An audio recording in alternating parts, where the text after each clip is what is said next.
Good morning. I hope you guys are doing well. This is the first play posit that we're going to go through, and I hope that you enjoy. Please let me know if you have any questions.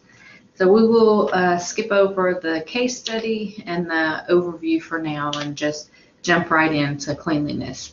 What is clean? You all know what clean is. It is, and it's not dirty. Minimize infectious organisms would be the definition.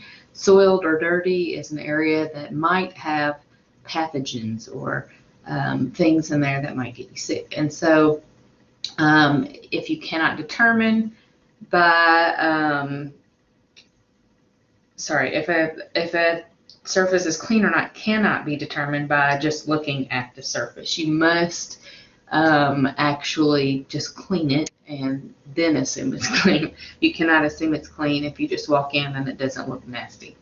So in the healthcare setting, that's really important because that's a good place for germs to spread.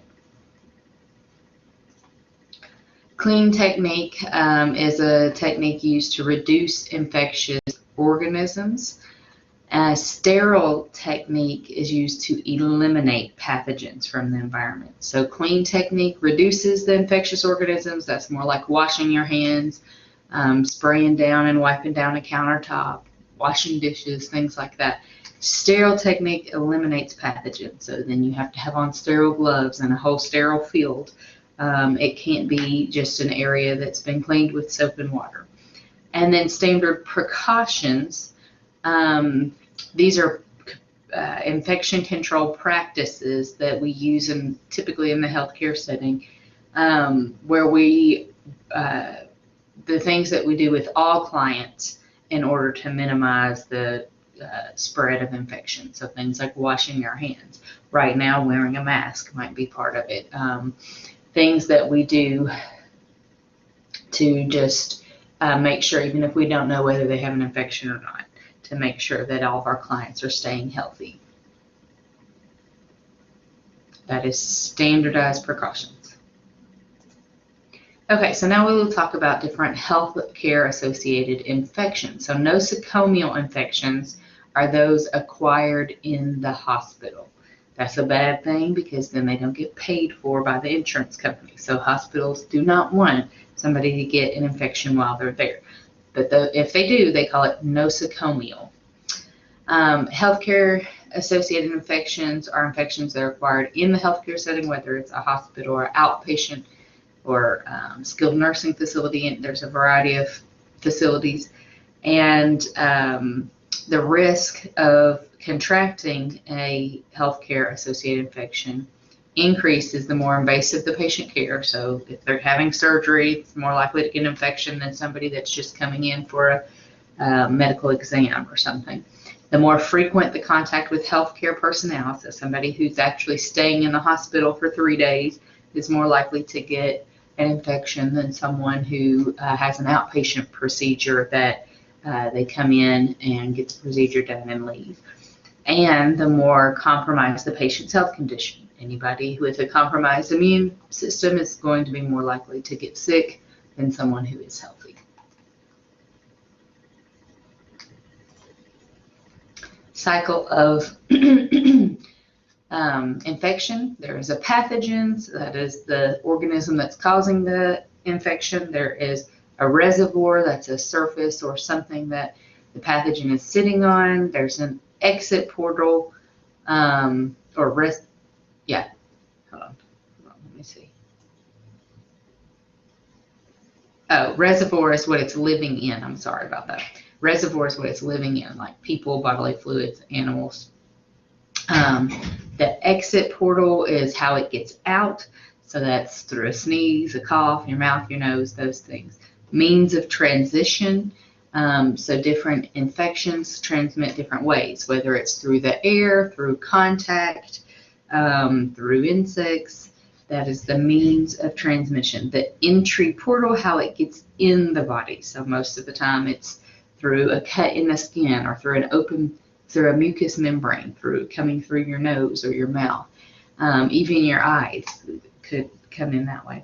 And then a susceptible host. That's somebody who is immunocompromised or who's not able to fight it because of whatever condition, whether it's an actual health condition or maybe they're just very young, like an infant, or very old, someone who's already kind of at the end of the road and their body's not fighting things off as well. So the pathogen, again, is what's causing the infection, so like a bacteria or a virus.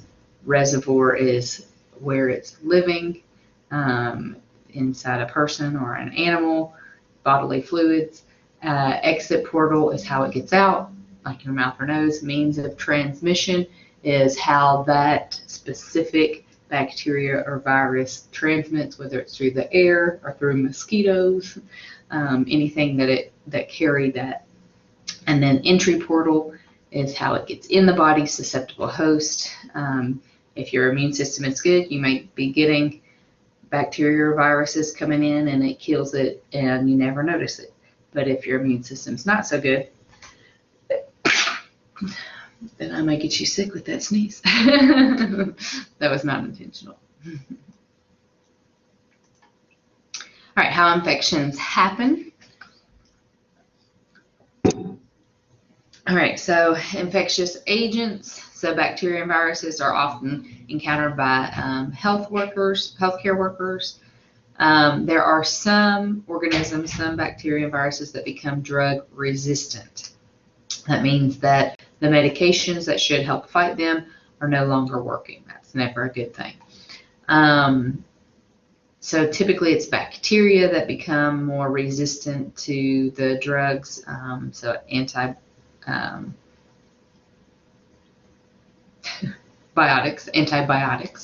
and it's written right here. I couldn't think of that word.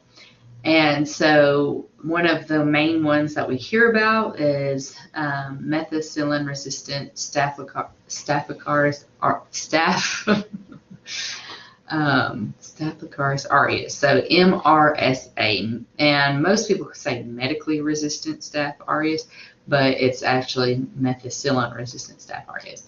But you hear it a lot, MRSA, which basically means that it is not responding. It's a bacteria that's not responding to the medicine they usually use to treat that bacteria. And that is actually a very common nosocomial infection, one that is passed along in healthcare settings because people are there, they're on antibiotics. Antibiotics maybe stop working as well. It becomes MRSA, where it is resistant to that medication, and then it's passed along if people aren't properly washing their hands and things. All right, so a reservoir, people, objects are the most common pathogen sources in healthcare settings. So typically a soiled surface, a countertop, or gloves, or the nurse coming in may have something on her clothing or something that she didn't realize. And that is the most common way that they spread, typically in a healthcare setting. Visitors are a potential source of pathogens, so you want to make sure you're encouraging visitors to wash their hands and not visit if the person's extremely sick. Maybe wear a mask, especially right now. Most visitors are going to be wearing masks everywhere they go. Portal of exit, so secretions, excretions opening in the skin. So if they sneeze or cough or blow their nose, or if they have a cut that's oozing or something, all of those can allow the pathogen to get out. And so one of the main ways of stopping that, covering your mouth when you sneeze, washing your hands after you blow your nose, putting a bandage or something over any type of cut or opening in the skin.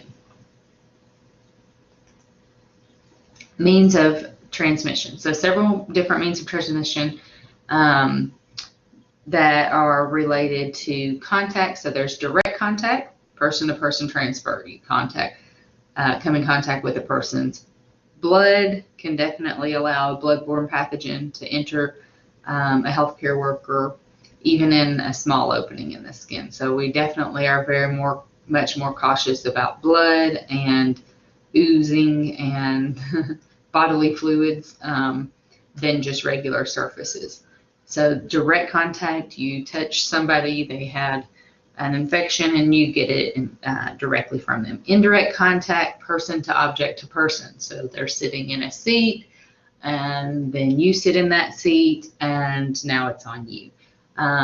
That would be an example of indirect contact. You didn't actually touch the person, you touched what they touched, and now you have the infection. Means of transmission, clinical attire. So just like I mentioned, a nurse may be having something on her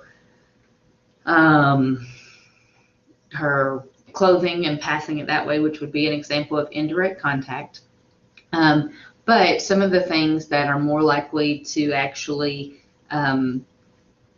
carry the pathogens would be like long neckties, for example, because when you lean forward, it's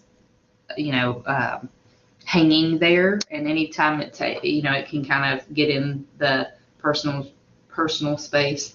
Lab coats. Some people will leave their lab coats in the office and they kind of wear it almost like a jacket, or they'd wear it every day and they only wash it, maybe once or twice a week. And so that would become very much more likely to pass along pathogens than something that's getting washed every day. Also, if it's long sleeve or bulky or loose fitting, sometimes it's more easily soiled because it will hang down in the person's environment.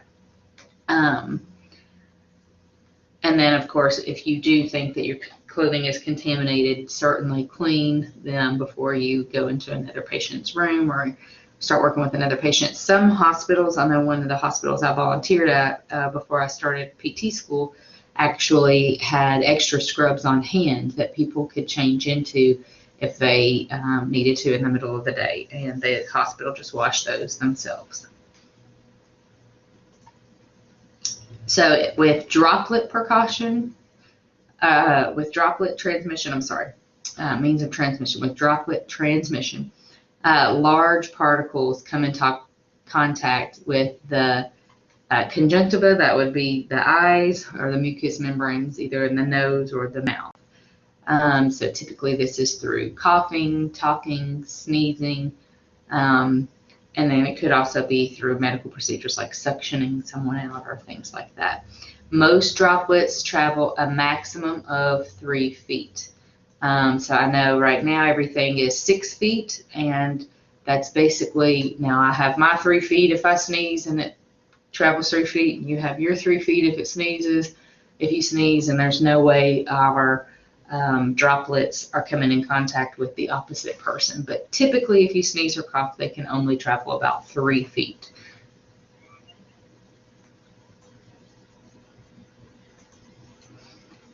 Airborne transmission. So small pathogen particles remain suspended in the air. They're just kind of floating through the air. These are longer periods of transmission time. So with droplets, somebody sneezes, immediately, if you're right within the 3 feet radius of them, it might land on you somewhere and it's transmitted that way. But as the air dust, we'll say, settles, it kind of is not as much of a threat. Versus airborne, the particles just stay suspended in the air. They're just hanging out in the air, and if you walk through and you inhale those pathogens, then they're transmitted that way. So it's a little bit more long-term and easily spread. Mode of entry. So most common portals are the mucous membranes and openings in the skin, as we've mentioned before. A susceptible host is someone who is sick. Either they have a disease or a weak immune system, they've had a recent medical intervention like a surgery, or they're being near either end of the lifespan, again, the very young or the very old, and they are more susceptible to infection. So certainly keep maintaining your precautions, even more so if you're working with environments of people who are susceptible to infections. Isolation precautions. So In order to prevent the spread of infection by people who are susceptible hosts, so if somebody is either known to have, we'll say, tuberculosis, or suspected to have tuberculosis, not confirmed yet, then typically they will have isolation precautions. So they'll be in a room by themselves. Before you enter the room, you have to first, of course, do your standard precautions, which you're doing with everybody anyway, and then also your transmission-based precautions. So typically with isolation precautions, each hospital will have their policy on what all you have to put on, but typically you wash your hands, you put on a pair of regular gloves sometimes, and then a gown, and then sometimes a second pair of gloves over that gown, a mask. Occasionally they'll need a shield or something, but typically that's what you would need for isolation precautions: a gown, gloves, and a mask. Just assume that everything, this is what is saying with standard precautions, other than sweat, is a potential carrier of infection. So that treat everything that way, since you're not sure really who may have some type of infection they're passing along and who doesn't. Transmission-based precautions, nothing too specific there. It's just based on mode of transmission of known or suspected pathogens. So let's say, for the example of tuberculosis, that is spread, is it airborne or droplet? It's either airborne or droplet. I'd have to look that one back up. And so if it was airborne, you would treat it one way, versus if it is droplet, you may treat it a little bit different way in how you're protecting yourself and then protecting the next person you're going to see. Okay, so standard precautions include hand hygiene, washing your hair, respiratory hygiene, so you may have to wear a mask, PPE, respiratory hygiene, I'm sorry. I think that it's actually referring to covering your cough and sneeze. I mean, that's always.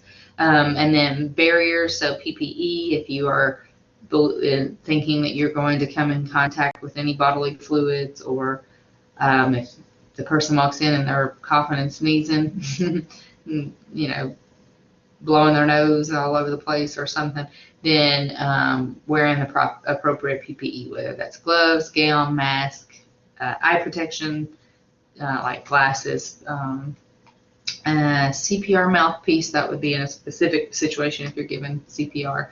But each of these, you're determining what you need based on that specific situation.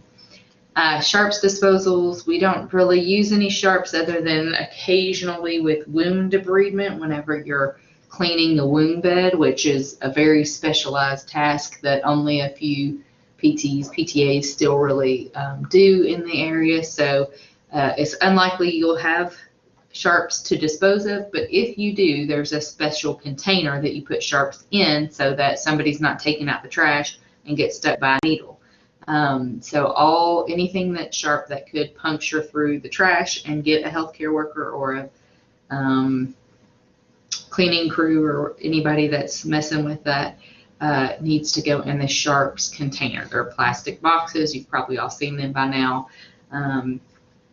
And that probably won't come up for you too much. Standard precautions apply to the care of all patients in all healthcare settings. So again, doesn't matter where you work, in between patients, you need to wash your hands every time. All right, standard precautions. So sanitizers or hand rubs. A lot of clinical situations, they will say when you enter a room, sanitize the hands. They'll have them like hanging on the wall, and before you leave the room, you sanitize again. But most of those have a number to them, which basically means once you have sanitized your hands through that foam or the hand sanitizer 3 times, then you need to actually wash your hands. So you can't just use the sanitizer all day, because it gets, for one, it gets really goopy on your hands. It starts to kind of build up, but 2, it also gets less effective. The only problem with hand sanitizer is your hands have good bacteria and bad bacteria. You want the bad bacteria gone, you want the good bacteria to stay. The more you sanitize your hands, the more bad bacteria,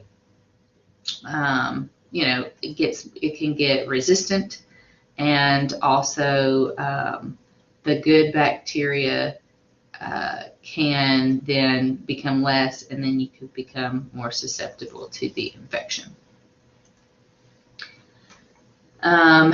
Sorry, someone was calling. I was seeing if I could pause the video, but I can't find out how to pause it. Of course, you need to remove jewelry. In most clinical settings,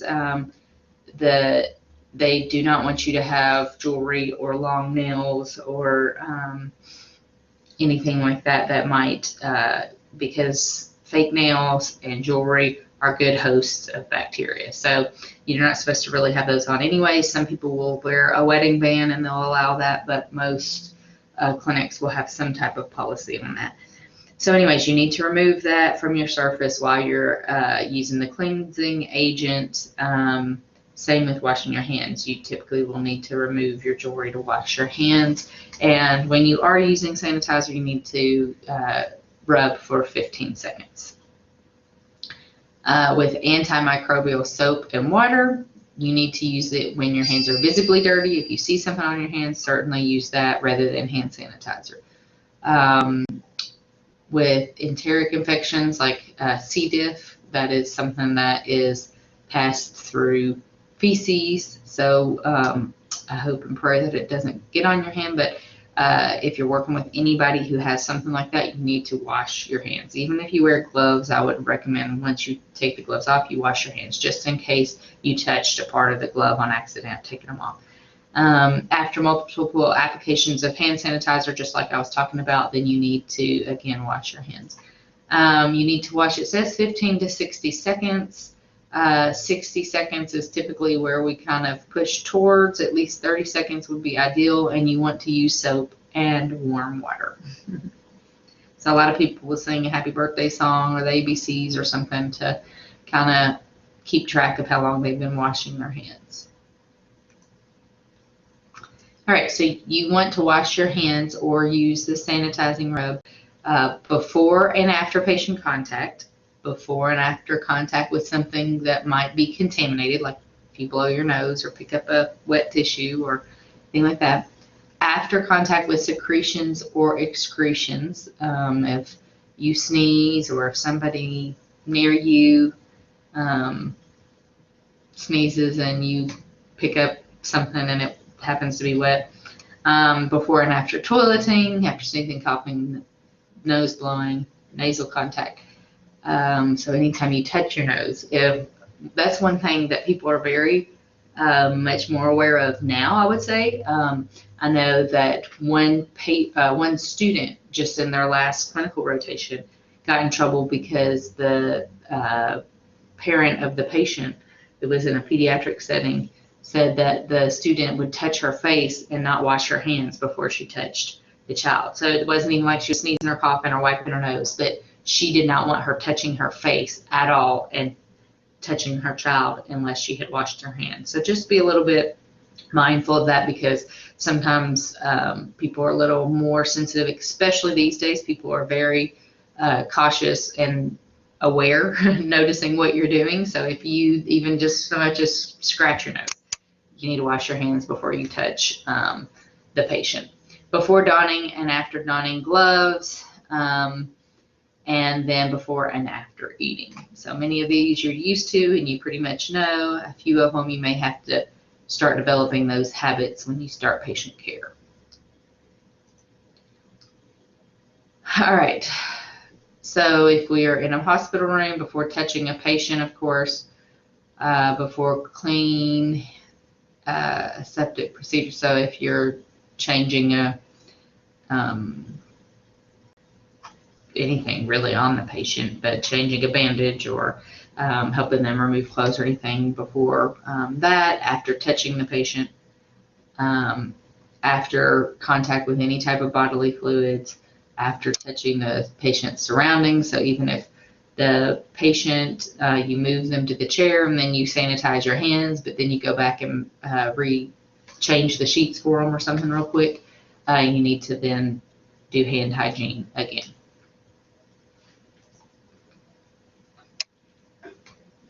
The main errors people do in hand hygiene is not performing it at appropriate times, overlooking areas. So maybe they get right the inside of their hands, but they don't get the dorsum of their hands or between the fingers. Maybe they forget the thumb.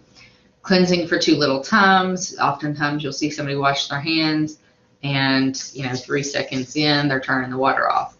Turning the faucet off with clean bare hands. So of course they do want you to get a paper towel, dry your hands, and then use that paper towel to turn the faucet off so that you're not touching the same handle that you touched with dirty hands. Of course, a lot of places now have automatic sinks, so then you wouldn't have to worry about turning it on and off.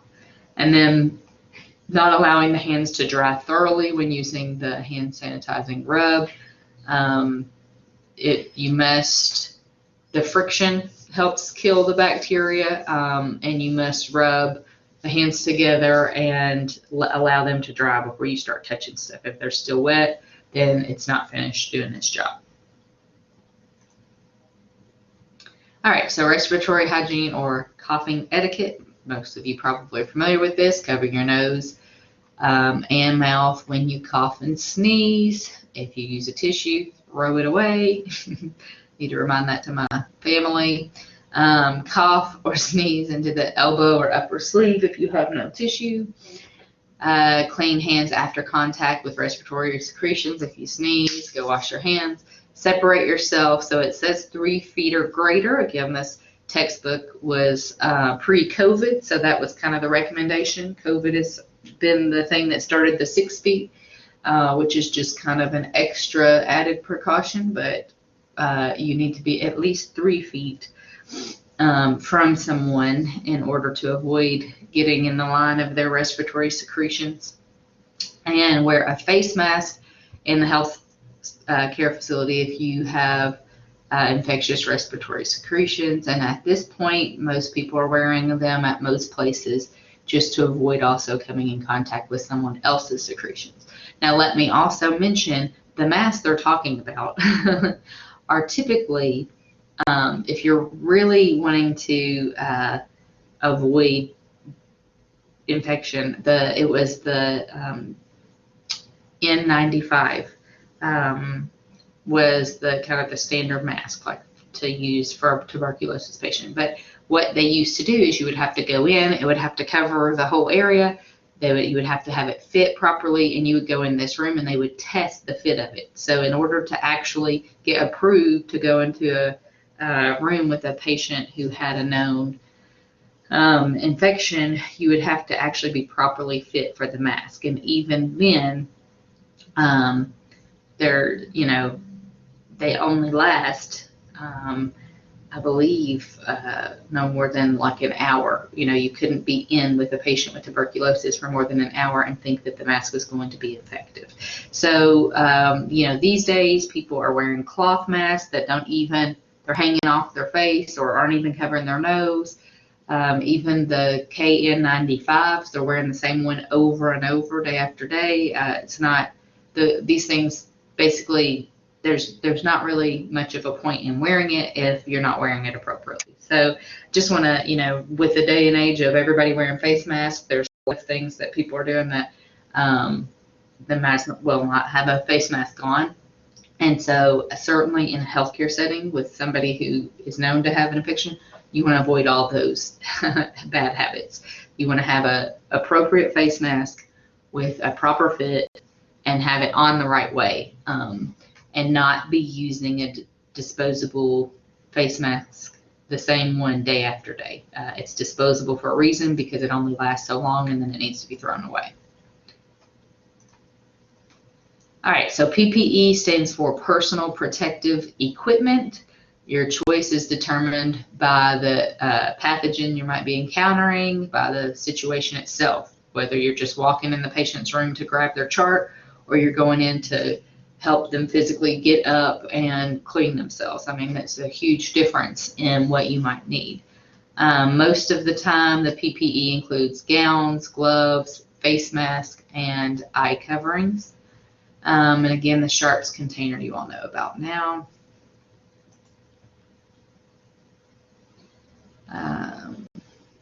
So you do want to use standard precautions anytime you have patient interactions, when you are cleaning treatment surfaces. So if someone with an infection was just sitting on that table and you're going to clean that table, you need to put gloves on. Cleaning or disposing of used linens, be especially careful of that, because if you're carrying bed sheets, the tendency is to carry them up against your body, and then you've just exposed your clothing to anything that was on those bed sheets. So be very careful to hold it away from you so you don't get the pathogens on your clothing. And then cleaning equipment or toys, and using gloves when handling potentially contaminated anything. If you think it might have an infection on it, put some gloves on. One thing I do want to say actually about the gloves is a lot of people, that's what I see people doing wrong in this pandemic as well, is they put gloves on, they go in the store, they keep those same gloves on in their car, then I'm not sure when they take them off at home because they had them on in their car. So now everything in their car is contaminated. So next time they get in their car, let's say they're just going through to, I don't know, get gas or something, and they decide not to wear gloves. Well, now they're exposed to all the things they just touched last time when they had gloves on to protect themselves, because they didn't take their gloves off before they entered their car. So people are doing some really strange things, and I would definitely pay attention to that in a healthcare setting. If you put gloves on and touch something that you think might be infected, you need to then take those gloves off before you touch anything else. You can put a new pair on, but you don't need to, if you have a water bottle there beside the patient and you're treating the patient and you're picking your water bottle up, drinking after it, and you're treating the patient, now your water bottle has everything on, you're just trying to protect yourself. So when you go to eat lunch and you have gloves off and you're touching that same water bottle, you just infected yourself. So you got to really pay attention to that.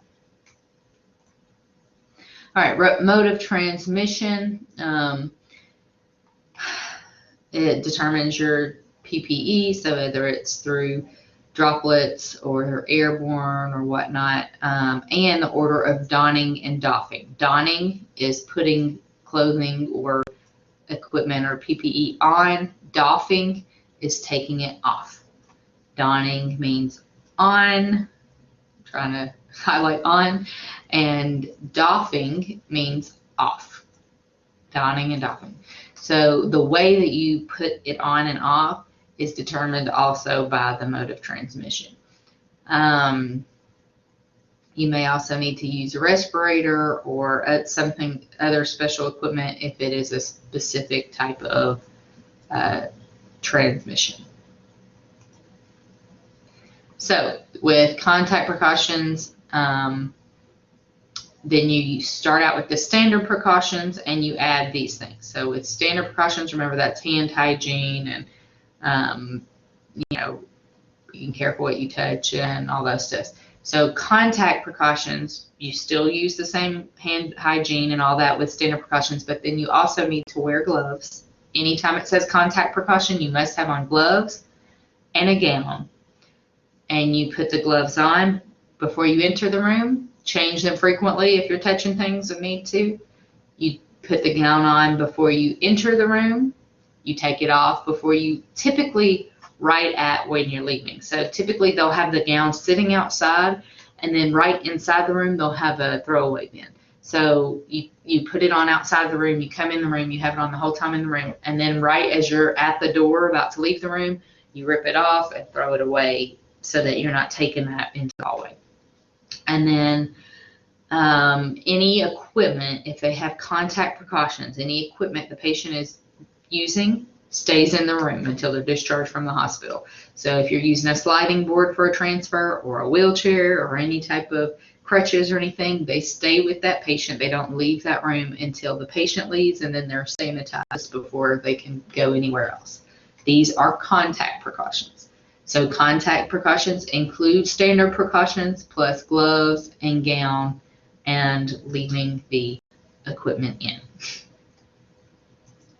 Droplet precautions include standard precautions and a mask. The mask must be worn anytime you're within 3 feet of the patient. If the patient is leaving the room, let's say they have an MRI scheduled, then the patient must also wear a mask. Otherwise, the patient does not have to wear a mask, only the healthcare worker, although in some settings now they're going to have different rules on that. Most outpatient settings right now are requiring everybody that comes in the building to have on a mask. But in acute care and skilled nursing, I'm sure they're still sticking to the patient only wearing a mask when they leave the room. All right, respiratory protection, there's mask, and then there's the N95 respirator. That's what I was talking about, that you must get actually fit for. And that is for airborne precautions. So tuberculosis must be airborne. Sorry, I wasn't certain earlier, but the N95 is the special respirator that needs to be worn anytime there is airborne precautions. So if the droplets or if pathogens can just sit and hang out in the air, and anytime you walk past them, you can breathe them in, you need to be taking extra respiratory protection. So airborne precautions, just like any of the others, they start out with your standard precautions, washing your hands and using good hygiene, and then they also add some type of a mask, most likely N95 respirator. The patients are typically placed in a negative airflow room and the door remains closed. That basically means that their air is just being recycled to their own room. It's not being shared with the rest of the hospital air, and the door closed so that the air in their room isn't seeping out into the hallway and those pathogens just hanging out in the air, spreading throughout the hospital. If the patient is transported anyway, of course, they will also require them to wear a mask.